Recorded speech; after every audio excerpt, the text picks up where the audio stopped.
Hello, everybody. Today is August 7th, and I'll be going over this article again. I'll be going over another article. This one talks about some essential workers are making less money than people getting unemployment benefits, and they're demanding hazard pay. This article is by Business Insider, and it's written by Barbara Corbellini Duarte and Lauren Shammo. This article was published on May 8th, 2020. Oh, that was months ago. So here are the key points of this article. Some essential workers are frustrated they have to work for low pay during the coronavirus health crisis. In some cases, people receiving unemployment benefits earn more money than trade workers who are still on the job.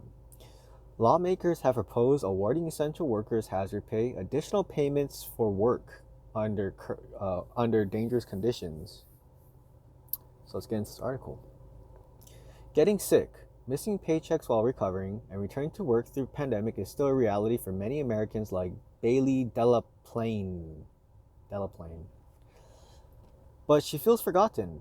Delaplane's work as a welder at a steel factory in upstate New York has been deemed essential during the coronavirus pandemic. But many people collecting unemployment in her state are bringing in more than she does. That's weird. I am still mad that people are sitting at home, not doing anything, making more money than me. It's not right. I'm sorry, Delaplane told Business Insider today. It's just not right that we have workers that are going out into the mess to work essentially for the economy. Give us something for going out in this stuff. Delaplane makes $513 per week, welding parts for construction and roads.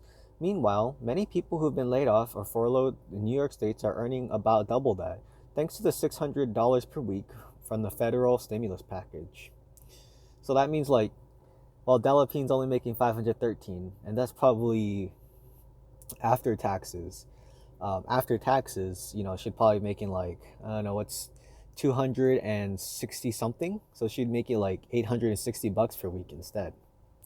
No, wait.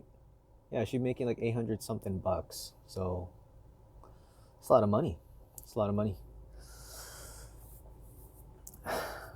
I don't feel like I'm recognized at all. I'm getting nothing, she said. I'm not even getting a thank you for going to work in this. Her frustrations motivated Delaplane to create a Facebook group last month called Give Essential Workers Essential Pay. The group now has over 700 members, many of them essential workers who want the government to give them hazard pay, additional income for those still working during this health crisis. So far, the federal government has approved trillions in relief funds for several parts of the economy, but none of it has gone to the essential workers risking their health during the pandemic. And this is a little picture of her being a welder, providing goods and services for the economy while people are making more than her at home. Senate Democrats proposed a Heroes Fund in early April that would give an additional premium of about $13 an hour for essential workers through the end of 2020. But it's unclear if workers like Delaplane would qualify. The proposal doesn't specify covered trade workers like Bailey and her boyfriend who work in construction. More recently, Senator Mitt Romney introduced the Patriot Pay proposal, which would give some essential workers an additional $12 an hour through the end of July. It's also unclear whether workers like Bailey would qualify under Romney's proposal, as the proposed list of essential industries only include hospitals, food distributors and processors, and health manufacturers. So it ends in July, August. So does that mean that didn't even happen to begin with. We still didn't get Senator Mitt Romney's proposal. But not only that, July's already over and we're all still working, and so is Bailey. So is Bailey and this person, Bailey. So, states across the country are emptying their funds to pay millions of newly unemployed people. New York, where Bailey lives, and is at risk of running out of unemployment money in a matter of weeks. And funds in 21 states were already below the minimum threshold to pay benefits. Meanwhile, Delaplane is falling behind on her bills. She was sent home for 2 weeks at the end of March because she is coughing and had lost sense of her taste, two symptoms of the common of the COVID-19.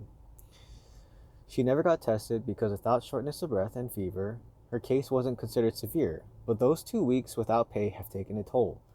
I'm behind on my gas and electric right now. Thank goodness they're not shutting people off because of this, she said. I believe our spectrum bill is overdue. My student loans that are $90 a month, I've just kind of put those on hold because I like eating more than paying my student loans. Her Facebook group has become the one place she feels hurt. We're just looking over right now and it's not right. We all deserve recognition, Delplane said. And whether I see a welder or a landscaper or anybody in a blue collar trade position on the page, I make sure that I react to their comment, react to their post. And I'm like, yes, a fabricator, I am here for you. I'm fighting for you. I'm on your side. So this is another article talking about, some essential workers are making less money than those who are on unemployment right now. It's just how it is. When you're making a $600 bonus from and 50% of what you usually make per week, well, that's just how it's going to be.